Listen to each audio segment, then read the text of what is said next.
दोनों लड़के बरसाती नाले के किनारे उगे खूबरू सब्जे पर खड़े थे। उन दोनों की उम्रें कोई 14-15 साल के लगभग थी। दोनों की नजरें सामने मौजूद गार के दहाने पर जमी हुई थी, जहां इन्हें गुप्त अंधेरे के सिवा कुछ दिखाई नहीं दे रहा था। रात के वक्त ये तो सब बहुत डरावना लगता है। रेमंड के लहजे में कपकपी नुमायां थी। वाकई टिमी ने इसकी तायद की, लेकिन यही तो इसकी सबसे बड़ी कशिश है। जहां खौफ महसूस ना हो वहां एडवेंचर करने का फायदा। तुम वाकई पहले भी इसके अंदर जा चुके हो? रेमंड ने पूछा। कई बार, टिमी ने शोही से कहा। अकेले? रेमंड के लहजे से अंदाजा हो रहा था किसी यकीन नहीं आ रहा। और क्या जवाब मिला? तुम्हें डर नहीं लगा? रेमंड के लहजे में इस्तेजाब आया। अरे नहीं, टिमी ने बेखौफ अंदाज में जवाब दिया। इसमें डरने की क्या बात है? तो इस गार में तुम कितनी दूर तक जा चुके हो? रेमंड अब दिलचस्पी लेने पर मजबूर हो गया था। बहुत दूर तक। वहां जाकर कैसा महसूस होता है? रेमंड ने अगला सवाल किया। पुरसुकून, टिमी बोला। इतनी खामोशी और सुकून होता है कि दीवारों पर बहते पानी की बूंदों तक की आवाज झरने जैसी सुनाई देती है। अगर मजीद अंदर की तरफ जाएं तो दरिया का शोर भी सुन सकते हैं।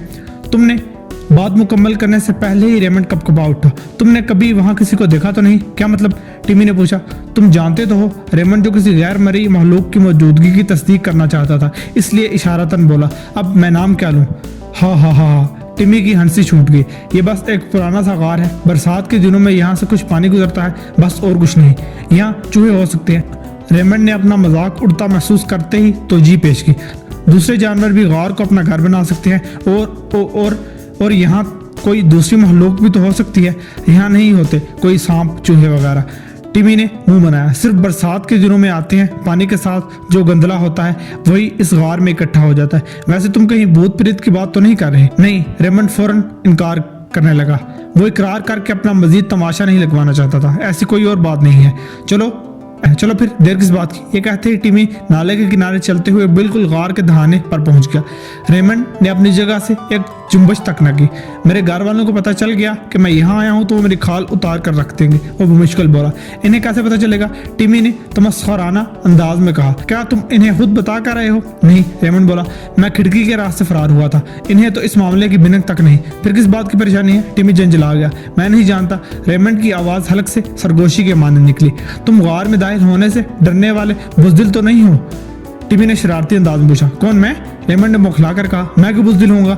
यकीन मानो, डरने की कोई बात नहीं। टिमी ने अपनी मुस्कुराहट दबा कर कहा। बस ये अजीब डरावनी सी जगह है। रेमंड अभी अपनी जगह से हिलने पर आमादा नहीं था। तुम आ रहे हो या नहीं? टिमी ने फैसला कुन अंदाज में सवाल किया। वो शायद अकेला अंदर जाने का इरादा कर चुका था और इस एडवेंचर के लिए रेमंड को इसके खौफ समेत गार के दहाने पर छोड़कर अंदर जाने पर भी तैयार था। रेमंड कुछ देर तक तो इसे बेबसी से आगे बढ़ता देखता रहा और फिर एक गहरी सांस अपनी सीने से खारिज की। अच्छा ठीक है, वो मरे हुए लहजे में बोला। मैं भी तुम्हारे साथ आ रहा हूँ। बरसाती नाले को फलांगते हुए वो दोनों लड़के गार के दहाने से अंदर दाखिल हो गए। जमीन ढलवान थी, लेकिन वहां उगी हुई हुद्रू झाड़ियों को पकड़ते थामते वो नरम जमीन पर कदम जमा कर आगे बढ़ने में मसरूफ हो गए। वो थोड़ी ही देर में गार की पथरीली जमीन तक पहुंच चुके थे। ये एक पहाड़ी में कुदरती दरार थी जिसने एक गार की सूरत इख्तियार कर ली थी। दुर्रे में से गुजरते तो आसमान कहीं कहीं दिखाई देने लगता। गार के ऐन बीच में पानी की एक नहर सी बह रही थी। ये नहर बारिश के दिनों में एक छोटी मोटी नदी की शक्ल इख्तियार कर लेती, लेकिन अब इसमें फकत पानी इतना था कि अगर कोई भूला भटका कदम भी इसमें पड़ जाता तो भी पानी टखने से ऊपर ना आता। ये चांदनी रात नहीं थी, इसलिए अंधेरा बहुत गहरा था। दरार के ऊपरी हिस्से से कहीं टिमटिमाते तारे नजर आ जाते, लेकिन वो रोशनी करने में यकसर नाकाम थे। छत की दरार में बहुत ऊपर की झाड़ियां और दरख्तों की झलक भी दिखाई दे जाती। इनके लहराते साए देखना किसी खौफनाक नजारे से कम नहीं था। सुनसनाती ठंडी हवा बदन में कपकपी तारी कर देती। गार में पानी बहने की आवाज मुस्तकिल थी, लेकिन इसके अलावा इंसानी कान कोई और आवाज भी सुनने से कासिर थे। अरे मेरे पीछे आओ, टिमी ने रेमंड की उर्फियत इस्तेमाल करते हुए कहा। वो एक चट्टान के साथ मुड़ गया। अंधेरा खौफनाक था, इसलिए इसने अपनी जेब में से एक टार्च निकालकर रोशन कर ली। पेंसिल टार्च की महदूद रोशनी में टिमी अब रेमंड को अपने पीछे अंधेरे में खो देने के हदशे से आजाद हो गया था। मुझे भी एक टार्च ले लेनी चाहिए, रेमंड ने बेसाहता कहा। मेरे ख्याल में एक ही काफी है, टिमी बोला। हाँ, शुक्र है कम से कम इस गुप्त अंधेरे में आंखें कुछ देखने के काबिल हुई। रेमंड ने इसकी तायद की। वो दोनों गार के अंदरूनी हिस्से में दाखिल हो चुके थे, जहाँ ऊपरी दरार इतनी पतली हो गई थी कि इसमें से आसमान बिल्कुल दिखाई नहीं दे रहा था। पेंसिल टार्च की रोशनी में गार का अंधेरा मलगजा सा महसूस हो रहा था। टिमी ने जब रोशनी की लकीर दीवार की जानिब फेंकी तो इस मलगजे अंधेरे में सन की दीवारों का संगलाहपन नुमाया होकर दायरे की शक्ल में नजर आने लगा। दोनों लड़के अगरचे खुश्क रास्ते पर चल रहे थे, लेकिन गार के फर्श में नमी थी। पत्तू टहनियों और दीगर कूड़े करकट को बरसाती नदी में पानी ने गीला किया हुआ था। पानी का बहाव यहाँ न होने के बराबर था। मुझे ये सब अच्छा महसूस नहीं हो रहा, रेमंड ने फंसी फंसी आवाज में कहा। ओहो, टिमी ने कहा, यहाँ तक आ ही गए हो तो अब डरपोक गिदड़ बनने की क्या जरूरत है। मैं डरपोक नहीं हो तो अब तक बुरा क्यों महसूस कर रहे थे। टिमी ने रेमंड की बात बीच में ही काट दी। कुछ नहीं, रेमंड ने चंद लम्हों बाद कहा और बोला, चलो आगे बढ़ते हैं, मेरे पीछे चलते रहो, डरने की कोई जरूरत नहीं। टिमी ने कहा। दोनों गार में आगे बढ़ने लगे। रेमंड ने जरा डर के मारे टिमी की जैकेट पकड़ी हुई थी, मुबादा वो इसे अंधेरे में कहीं खो ना दे। जमीन हमवार नहीं थी, लेकिन टिमी किसी बिल्ली की मानिंद माहिराना अंदाज में पत्थरों को फलांगता हुआ आगे बढ़ रहा था। इसकी पेंसिल टॉर्च की रोशनी में बनने वाले साए दीवारों पर भयानक रक्स पेश कर रहे हैं। इस रोशनी के अलावा गार में 400 गुप्त अंधेरा छाया हुआ था। वो गार में ही कई गज का फासला तय कर चुके थे जब अचानक ही टिमी रुक गया। क्या हुआ? रेमंड ने फौरन पूछा। इसके लहजे में परेशानी वाज़ेह थी। इसकी बिखरी हुई पुकार तारीख गारों की दीवारों से टकरा कर गूंज उठी। यहाँ से गार में एक मोड़ आ जाता है। टिमी ने नमी से जवाब दिया। हम मजीद आगे बढ़ेंगे तो दरिया की तरफ जाएंगे। जैसे जैसे आगे जाएंगे तो नाले का पानी गहरा होता जाएगा। कदम देख देख कर रखना और हाँ, अपने दाएं जानिब वाली दीवार के साथ साथ चलना, ठीक है? रेमंड ने थूक निकलते हुए कहा। जैसे जैसे वो दोनों आगे बढ़ रहे थे, गार की दीवार आहिस्ता आहिस्ता हम खा रही थी। रेमंड टिमी के पीछे पीछे इसकी जैकेट पकड़े आगे बढ़ रहा था। गार की हुनकी और नमी में यकलख्त इजाफा हो गया था। गार की दीवारें भी यहाँ चिपटी सी महसूस हो रही थी। दीवारों के जब ये रवां पानी नीचे नाले में पहुंचता तो छिपाकों की सदा भी सुनाई देती, जैसे बारिश की बूंदें बरस रही हों। इन सब के अलावा जो आवाज़ पूरे गार में गूंज रही थी वो इनके कदमों के साथ साथ बड़ी बेतरतीब सांसों की थी। चलते चलते उन्होंने कोई 100 गज का फासला मजीद तय किया होगा जब गार में एकदम ही हम आ गया और इन्हें दाएं जानिब मुड़ना पड़ा। मलगजे अंधेरे में अब एक और आवाज़ नुमाया होने लगी। ये कैसी आवाज़ है? रेमंड खौफ के मारे ठटक गया। दरिया की, टिमी बोला, लेकिन लग तो ऐसे रहा है जैसे पानी उबल रहा हो। रेमंड ने हिचकिचाते हुए कहा। लगता तो वाकई ही ऐसे ही है। टिमी हंसा। अब रुक क्यों गए? चलो आगे चलें। हम आगे ऊपर की तरफ जाएंगे क्या? रेमंड ने आंखें फाड़ते हुए गार की एक सिमत इशारा करते हुए कहा। वहां से आगे का रास्ता चढ़ाई की सूरत में ऊपर जाता दिखाई दे रहा था। बिल्कुल, टिमी ने मुझसे सा जवाब दिया। ये रास्ता तो महफूज है ना? रेमंड ने पूछा। उफ टिमी, अब की बार इसकी झंझलाहट शदीद तर थी। तुम्हें कितनी बार समझाना पड़ेगा? बताया तो है, दाएं तरफ वाली दीवार के साथ साथ चलते रहो, कोई मसला नहीं होगा। टिमी, रेमंड ने एक गहरा सांस लेते हुए कहा। मेरा ख्याल है कि अब हमें वापस चलना चाहिए। वो किस खुशी में? टिमी के लहजे में हल्के से गुस्से का आसार था। मैं मजीद नाटक नहीं कर सकता, रेमंड आहिस्ता से बोला। मुझे बहुत डर लग रहा है और मेरी हालत खराब हो रही है। इसने मजीद अपनी कैफियत के बारे में जिन अल्फाज में जाहिर किया वो कोई और इसके बारे में करता तो लड़ाई हो जाती, लेकिन इस वक्त वो जितना डरा हुआ था इसकी हालत को इन अल्फाज में बयान करने से बेहतरीन कोई तर्ज कलाम नहीं था। अब तुम छोटे बच्चे मान रहे हो, टिमी ने भी इसके अल्फाज पर संजीदगी से कहा, लेकिन इसके लहजे में छाई हुई हफ्की नुमाया थी। ऐसे न रहे तो वो भी नहीं करते जैसे तुम कर रहे हो। मैं क्या करूँ? रेमंड बेबसी से बोला। मैं अपने अंदर से डर नहीं निकाल सकता। मैं तुम्हारी तरह बेवकूफ नहीं हूँ। रे बच्चे मत बनो, टिमी ने कहा और फिर फुसलाने वाले अंदाज में बोला। अच्छा, हम ज्यादा आगे नहीं जाएंगे, लेकिन थोड़ा तो आगे चलो। तुमने तो बिल्कुल ही हिम्मत हार दी है। वादा, ज्यादा आगे नहीं जाएंगे, रेमंड ने कहा। पक्का वादा, टिमी ने कहा। टिमी ये कहने के बाद रुका नहीं बल्कि आगे की जानिब बढ़ने लगा। लम्हों के फर्क के बाद ही रेमंड भी इसके पीछे हो लिया। मुड़ने के बाद अब वो एक नीम डलवान रास्ते पर ऊपर की जानिब जा रहे थे। दरिया की सरगोशियां बुलंद होने लगी थी। रेमंड ऐसे चल रहा था कि तकरीबन दाएं जानिब वाली दीवार से गले मिल रहा हो। टिमी आगे बढ़ते हुए जिस लगाकर एकदम ही बाएं जानिब हो गया। इससे पहले कि वो चढ़ाई चढ़ते हुए हमवार रास्ते पर पहुंचते, पेंसिल टॉर्च की मदम रोशनी यकलख्ती तारीख हो गई। टिमी, रेमंड बेहतियार चला उठा। चीख क्यों रहे हो? टिमी बोला। शायद बैटरी सेल खत्म हो गया। नहीं, रेमंड की हालत रोने वाली हो गई थी। अब हम क्या करें? घबराओ नहीं रे, टिमी ने रसान से कहा। थोड़ी सी चढ़ाई के बाद सीधा रास्ता आ जाएगा। वहां से गार के एक शाह पर आर्चर्ड स्ट्रीट की तरफ निकलती है। हम थोड़ी ही देर में वहां पहुंच जाएंगे। रेमंड का बदन ऐसे कांप रहा था जैसे जाड़े का बुखार हो गया। इसमें आगे बढ़ने की सकत नहीं रही। नहीं, हम जिस रास्ते से आए हैं वहीं से वापस चलते हैं, वो लरजते हुए लहजे में बोला। आर्चर्ड स्ट्रीट वाला रास्ता छोटा है, टिमी बोला।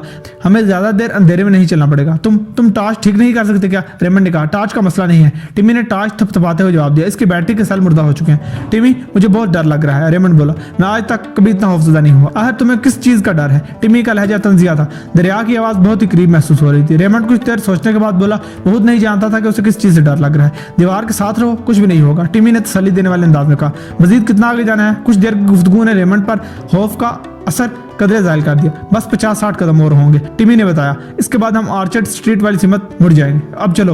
रेमंड ने एक कदम एहतियात से आगे बढ़ाया। अंधेरे ने पथरीली जमीन पर चलना मुश्किल कर दिया था। एक कदम अच्छी तरह जमाने के बाद इसने दूसरा कदम उठाया और दोनों पाँव मिलाकर खड़ा हो गया।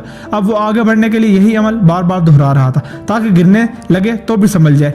थोड़ी ही देर बाद इसने अपने जूतों पर पानी का बहाव महसूस किया। पानी की शू शू करती आवाज अब निहायत करीब से आ रही थी।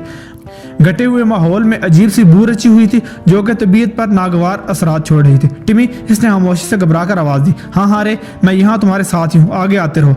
रेमंड को ऐसा महसूस हुआ कि जैसे टिमी की आवाज इससे आगे नहीं बल्कि कहीं पीछे से आई हो।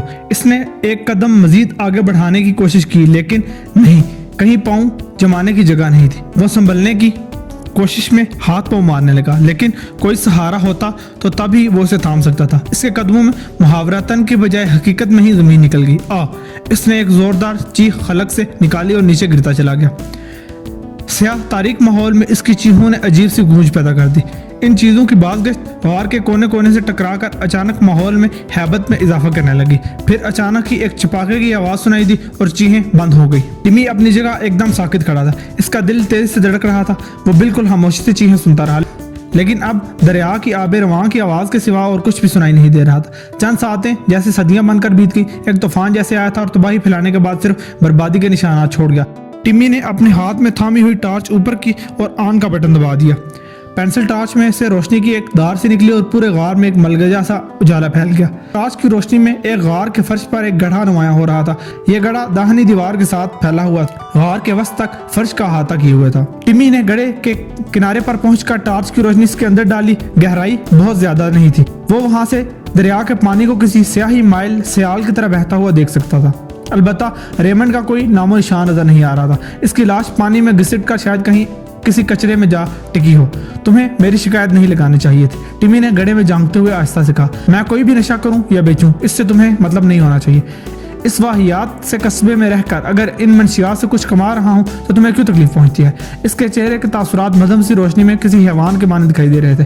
तुम्हें और पीटर डेविस को लगा था कि मेरी शिकायत प्रिंसिपल को लगाओगे और मुझे मालूम नहीं होगा। मुझे सब पता चल गया था, लेकिन मैंने कभी कच्ची गोलियां नहीं खेली।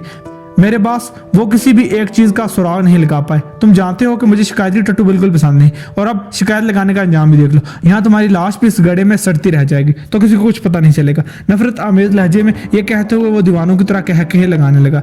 गार की दीवारों से टकरा कर गूंजते हुए इसके वहशियाना कह के माहौल को मजीद हैबतनाक बना रहे थे। वो दीवाना वार हंसते हुए मुड़ा और टॉर्च की रोशनी में वापसी का रास्ता तलाश करते हुए बाहर की तरफ चला गया। मेरा नहीं ख्याल कि ये कोई अच्छा आइडिया है, नौजवान लड़के ने कहा। वो कोई 14-15 साल स्कूल जाने वाला लड़का लग रहा था। इसकी आंखें गहरी नीली और रेशमी सुनहरी बाल थे जिन्हें वो बार बार अपने एक हाथ की मदद से पीछे की जानिब कर रहा था। रात के अंधेरे में गार में जाकर मुफ्त की बियर पीने का तस्वर अगरचे जी लुभाने वाला एडवेंचर था, लेकिन माहौल पर छाई हुई तारीकी खौफ तारी कर देने वाली थी, इसलिए वो बगैर बोले ना रह सका। वो क्यों बोला? आइडिया मुस्तरद होने पर दूसरे लड़के ने सवाल किया। वो इसका हम उम्र था, लेकिन जुस्से में ज्यादा कवि दिखाई दे रहा था। हमें इतनी रात को घर से बाहर नहीं आना चाहिए, नीली आंखों वाले ने कहा। हमारे घर में से किसी को मालूम नहीं कि हम कहाँ हैं, और पिछले हफ्ते से रेमंड के लापता होने वाले किस्से से तो हमें और ज्यादा एहतियात करनी चाहिए। तुम्हें गार नहीं देखना है, दूसरे लड़के ने आंखें फैलाते हुए कहा, जो टिमी था। जबकि मैं तुम्हें बता भी चुका हूं कि वहां पर बियर के पूरे 2 कार्टन देख चुका हूं। हम रोज वहां जाएं तो भी कई दिन मुफ्त पी सकते हैं। हाँ, गार तो देखना है, नीली आंखों वाला बोला। वो बार बार अपने खुश्क लबों पर जुबान फेर रहा था। कम उम्री की वजह से शराब पर पाबंदी थी और इसे कभी कभार ही चोरी करके थोड़ी बहुत पीने का मौका मिलता था। अब जी भर कर बियर पीने का तस्वर ही लज्जत आमेज था। टिमी ने बरसाती नाले के किनारे चलना शुरू कर दिया और गार के दहाने पर जाकर रुका। इसने मुड़कर नौजवान लड़के को देखा और बोला, आ जाओ पीटर, घबराने की जरूरत नहीं। आज मैं तुम्हें हर डर से आजाद कर दूंगा। तुम हर चीज से बेखौफ हो जाओगे। पीटर डेविस सर हिलाते हुए इसके पीछे चलने लगा। वो टिमी की आंखों में छाई हुई वहशत देख सकता था और ना ही इसके चेहरे पर फैली शैतानी मुस्कुराहट को, जो किसी जुनूनी कातिल के चेहरे पर अपने शिकार पर झपटने के लिए नमूदार होती है।